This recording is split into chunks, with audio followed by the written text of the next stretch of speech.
Je pense que la moitié, s'ils étaient à la campagne, dans une petite ferme, il y en aurait la moitié qui ne seront pas là et qui seront en liberté, voilà.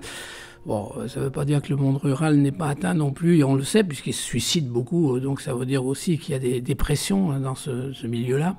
Non, mais c'est vrai que en fait, ça revient à Basalia, c'est-à-dire que c'est vraiment l'institution. Moi, je sais que la ville, elle n'est pas facile. Hein, Goffman, il dit que l'institution commence à la Poste. Donc la Poste, on y va souvent à la Poste. Hein. Alors, c'est pas une institution totalitaire, il dit que c'est une semi-totalitaire. De faire la queue à la Poste, c'est le début. À partir de là, les pauvres gens qui travaillent à la Poste, ils sont pour rien. Mais c'est vrai qu'il faut bien qu'il y ait un ordre, etc. On pourrait dire la banque aussi, d'ailleurs, hein, parce qu'il n'y a pas que la Poste.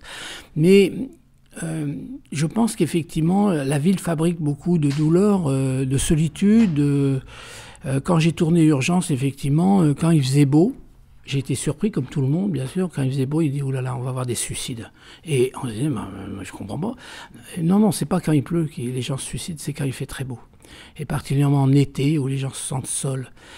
Et moi, quand j'ai fait la France, à la Chambre, là, comme ça, pendant 4 ans, j'ai parlé un peu comme ça avec des gens qui habitaient là, comme ça, ces territoires, des sous-préfectures, etc. Et j'ai vu beaucoup de femmes, j'ai dit « Ça va, la vie ?» Non, c'est dur ici. J'ai dit « Pourquoi ?» Mais parce que tout le monde vous espionne. C'est-à-dire que dès que vous allez voir quelqu'un, tout le monde le sait. Et c'est ce manque d'anonymat que forcément les Japonaises et les Parisiennes n'ont pas. Vous faites ce que vous voulez. Parce que c'est nouveau dans le siècle. C'est nouveau depuis un siècle, en fait, peut-être 150 ans que les femmes sont libres. Elles font ce qu'elles veulent. Ça ne regarde personne. Avant, tout était regardé, espionné, enfin partagé.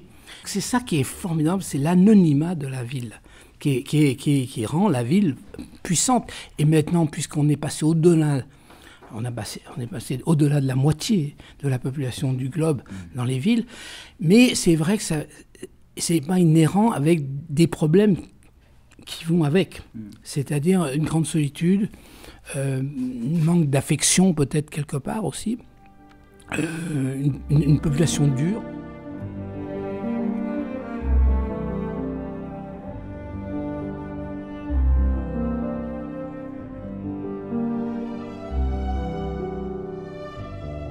Je pense que malheureusement, il y a beaucoup d'avenir pour les maladies mentales parce que forcément, c'est inhérent à l'homme.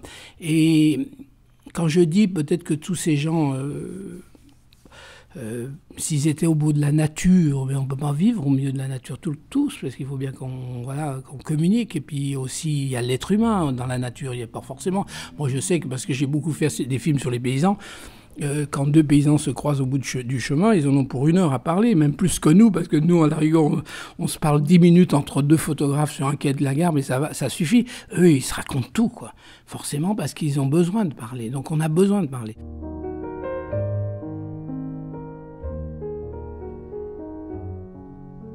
C'est vrai qu'aujourd'hui, ces grandes institutions ont quand même fait des progrès parce que là, on ne disparaît plus dans l'hôpital psychiatrique, ce qui c'était le cas quand même à une époque. Je pense qu'il y a des gens qui ont vraiment disparu.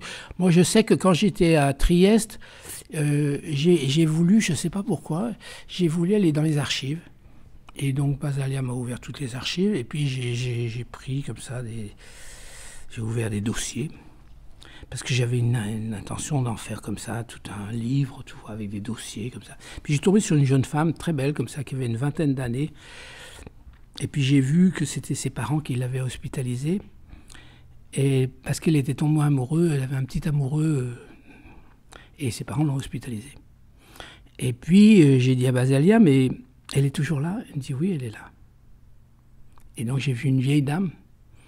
Donc elle ne comprenait pas. Bien sûr, j'ai fait une photo d'elle, puis bon, du coup, j'ai pas exploité parce qu'elle comprenait pas. Elle était là, assise sur un banc comme ça. Et en fait, c'est vraiment très simple. C'était évident que elle avait un petit amoureux et que ses parents l'avaient hospitalisée chez les fous, quoi, à cause de ça, quoi. Voilà. Déjà de l'enfermement en sous contrainte. Voilà, et ça devait être, il devait y en avoir des tonnes comme ça, puisque en France aussi c'était pareil. Donc voilà, on sait comme ça.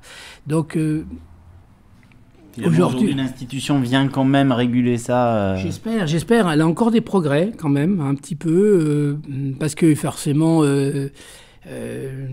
nos amis les psychiatres sont des gens qui sont importants. C'est un travail difficile. Mais bon, effectivement, on peut toujours trouver des maladies à tout le monde, on le sait.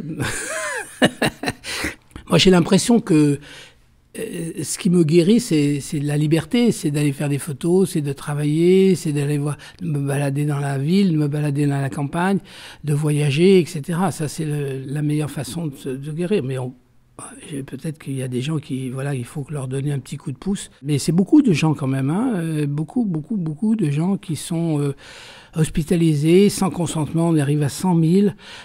Qu'est-ce qui se passe? Qu'est-ce que c'est sur quelles conditions on hospitalise les gens? Donc c'est en tous les cas, une bonne loi de voir un peu, au moins déjà de vérifier qu'il n'y a pas, en tous les cas, une grosse falsification pour priver de liberté certaines personnes.